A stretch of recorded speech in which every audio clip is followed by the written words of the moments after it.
सगळ्या सरपंचाला माझी महाराष्ट्रातल्या विनंती आहे, कचरा हे सोनं आहे. गावातल्या कचरा प्लास्टिक विकत घ्यायची इथून पुढे पद्धत करा. तुम्ही साफसफाईचे कर वाढा. माझ्या इथे साफसफाईचे कर एका घराला 500 रुपये, तुमचं सगळ्याचं 25 रुपये. नीट समजून घ्या विषय. मी प्लास्टिक विकत घेतो लोकांकडून वापरलेलं, कोणाच्या पैशाने घेतो? त्यांच्याच पैशाने. पण प्लास्टिक फेकते किती? तुम्ही काय शिकिले त्याला प्लास्टिक फेकू नको, प्लास्टिक फेक, त्यांना ऐकणार आहे किती? तुम्हाला गाव सुधारायचं असेल तर त्याचा मूठ त्यालाच पाडला पाहिजे. पुरस्कार देण्यामागचे 2 हेतू असते. एक म्हणजे ज्यांनी काही चांगलं काम केलं कोणत्या तरी क्षेत्रात त्यांच्या पाठीवर कौतुकाची थाप पडावी, आणि दुसरं म्हणजे ज्यांना मिळालं नाही त्यांना याच्यातून काहीतरी प्रेरणा मिळावी, पुढे आपणही असं काहीतरी काम केलं पाहिजे अशी प्रेरणा मिळाली पाहिजे. म्हणजे दोघांचाही यामध्ये फायदा आहे. ज्याला मिळालं त्याचाही फायदा आहे, ज्याला नाही मिळालं त्यालाही प्रेरणा मिळते पुढे काम करण्याची. म्हणून ज्यांना मिळालं नाही त्यांनाही सरपंचाला माझी विनंती आहे की तुम्ही पुढे चांगलं काम करा. कधी ना कधी भविष्यात तुम्हालाही असे पुरस्कार मिळतील. तसे पुरस्कार म्हणजे काटेरी मुकुट असतो. जेवढे पुरस्कार मिळाले तेवढे जपून वागावं लागत माणसाला, आणि त्याच्यावर ओझं पडतं ना. या ठिकाणी अनेक मान्यवर उपस्थित आहे. या संघाचे अध्यक्ष पावशे साहेब, हरिभक्तपरायण जयश्रीताई संगमनेरकर. विशेष म्हणजे आज फादर डे. आपल्याला काय माहित नाही फादर डे, पण आपल्याला पिता दिवस कळतंय. या संस्थेला ज्यांनी जन्म दिला ते पावसे काका आपल्या सगळ्यांच्या वडिला सन्मान असल्यामुळे मी त्यांचाही सन्मान करतो, त्यांना स्वागत करतो. मी तुम्ही बऱ्याच वेळचे ताट कळलेले 11 वाजेपासून. तो एक 5 मिनिटात तुम्हाला एक 5-7 गोष्टी सांगतो. आपल्या देशावर अनेक प्रकारे वेगवेगळ्या प्रकारे नैसर्गिक नाही पण मानवी आपणच तयार केलेले संकट येत आहे, आणि ते संकट दूर करायचे असेल तर ग्रामीण भागाशिवाय, शेतकऱ्याशिवाय, सरपंचाशिवाय तिसरा माणूस नाही. म्हणून माझी विनंती आहे सरपंचाला की नुसतं गावासाठी नाही तरी देशासाठी तुम्हाला हे काम करायचं आहे. मनापासून करा. ग्राम सुधारल्याशिवाय देश सुधारणार नाही. त्यामध्ये 5-7 गोष्टी करा प्राधान्याने. पाणी स्वच्छ पाहिजे पिण्याला लोक समाजाला. झाडं भरपूर लावले पाहिजे, फळाचे लावले पाहिजे. गावात स्वच्छता पाहिजे. भेसळयुक्त खाल्लं नाही पाहिजे गावानं. गावातलं तयार झालेलं अन्न जास्तीत जास्त खाल्लं पाहिजे. मुलांच्या शिक्षणाकडे, संस्काराकडे लक्ष दिलं पाहिजे. गावातल्या वडीलधाऱ्या म्हाताऱ्या लोकांना जीव लावला पाहिजे. ही सगळे कामं आम्ही आमच्या इथे करतोय, आणि त्याच्यातूनच खरं गाव विकास आणि माणूस समृद्ध होईल. पूर्वी लोक 100 वर्ष जगायचे, आता 60 वर्षे माणूस जगत नाही, 50 वर्षात मरतोय. मग याला कोणीतरी जिम्मेदारी घेतली पाहिजे. 130, 140, 35 वर्ष पहिले लोक जगले. श्रीकृष्णाचं वय 135 होतं म्हणते है ना. आणि आता जर तुम्ही कोणालाही विचारलं तू किती वर्ष जगन तर तो 50 बरोबरी 50 म्हणतो. अरे तो हटकून गेला, आता तोच हटकून गेलाय ना. ही कोणावर तरी जिम्मेदारी पाहिजे. म्हणून हे कामं केले पाहिजे. ग्रामपंचायतमध्ये गावात कटकटी असतात, त्या कटकटी दुरुस्त करण्यासाठी आपण कडक नियम, कडक काम केलं पाहिजे. अजूनही महिलांच्या लग्नाच्या नोंदी खेडेगावात होत नाही. चुकीची गोष्ट आहे. लग्नाच्या दिवशीच लग्नाची नोंद पाहिजे. नवे लग्न लावताना पंचायतकडून परमिशनच घेतलं पाहिजे, त्याच्याशिवाय लग्न नाही लावलं पाहिजे. टपरी टाकायची तर परमिशन घेतो, आणि लग्न करायचं तर घेत नाही. एवढं मोठं बायको आणायची त्याची नोंद नाही. मेलेल्या माणसाचं नोंद होत, मेलेल्या माणसाची नोंद करत नाही. सरपंच मौतीला राहतो हजर, पण नोंद होत नाही. ही दुर्दैवाची गोष्ट आहे. आणि त्याला जेव्हा सर्टिफिकेट लागते तेव्हा अडचणी येते. म्हणून या गोष्टी केल्या पाहिजे. जन्माची नोंद. किंवा दुसरी एक गोष्ट माझी मागणी आहे किंवा माझं सांगणं आहे की माणूस कुठेही जन्माला कुठेही मेला तरी त्याची नोंद त्याच्या पंचायतीला पाहिजे. कारण पुढे त्याला कागद काढायला त्याच्या वंशाला ते सोपं जातं. अमुक ठिकाणी जन्माला म्हणून तिथेच नोंद करा, कागद का तिकडेच काढव का? नाही, चुकीच्या गोष्टी. म्हणून सरकारला पण या गोष्टीची जाण झाली पाहिजे. याच्यासाठी अशा संघटना पाहिजे. संघटना दाब टाकत्या. संघटना कशासाठी? काही लोकांचे काही समज आहे की संघटना काढलं म्हणजे काही लुटायला काढलं का? असं नसतं.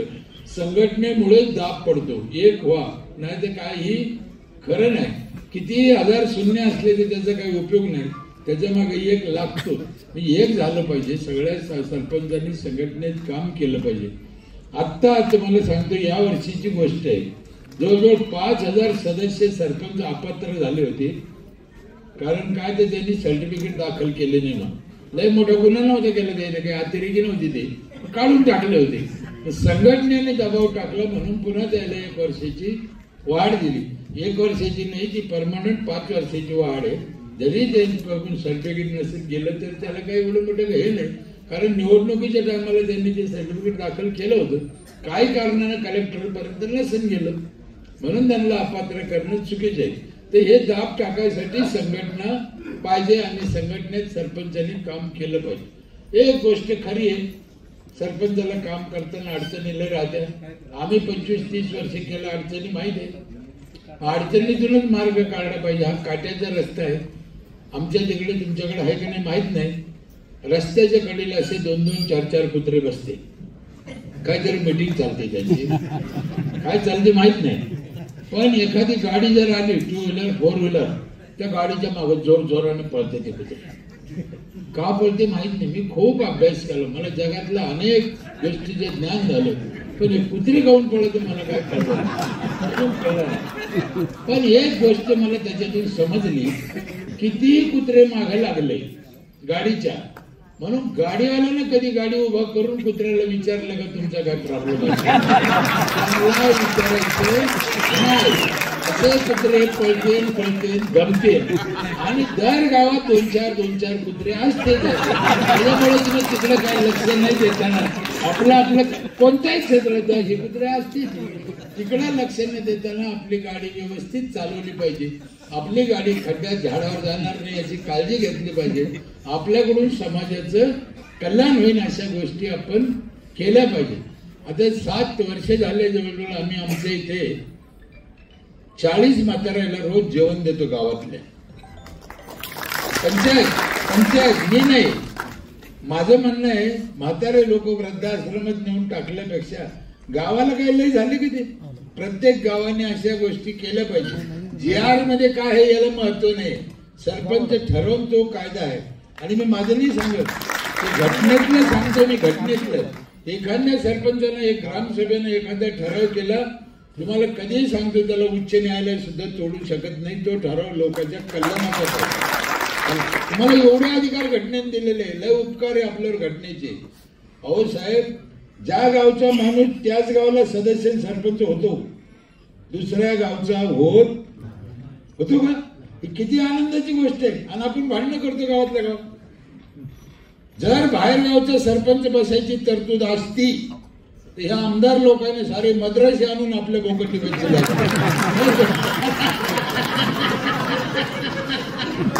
गावचा सरपंच हे गाव तुम्ही आपण मेलो असतो. म्हणून घटनेचे आपल्यावर लय उपकार आहे आणि ही जिम्मेदारी आपल्याला घटनेने दिलेली आहे, ती आपण चांगल्या पद्धतीने निभावली पाहिजे. गावात वाद राहते, गटबाजी राहते, पण तुम्ही ना छत्रपती शिवाजी महाराज श्रीकृष्ण भगवंतांनी जे काही डावपेच केले समाजासाठी, कधी कपट वागले, कधी चोऱ्या केलं नाही का? त्यांना चोर काऊन म्हणले श्रीकृष्णाला? छत्रपती शिवाजी महाराजांनी सुरत लुटलं. हे काय कारण? काय समाजाच्या हितासाठी ह्या गोष्टी काही कराव्या लागत्या, केल्या पाहिजे. काही ठिकाणी काय ऑब्जेक्शन आहे, महिला सरपंच यायचे त्याच्यावर ऑफिसात कशाला जातं? मी जाहीर सांगतो, गेलाच पाहिजे. का नाही जायचं त्याने? एवढ्या मंत्र्यांना पीए राहते, मग तिला बिचारी एक पीए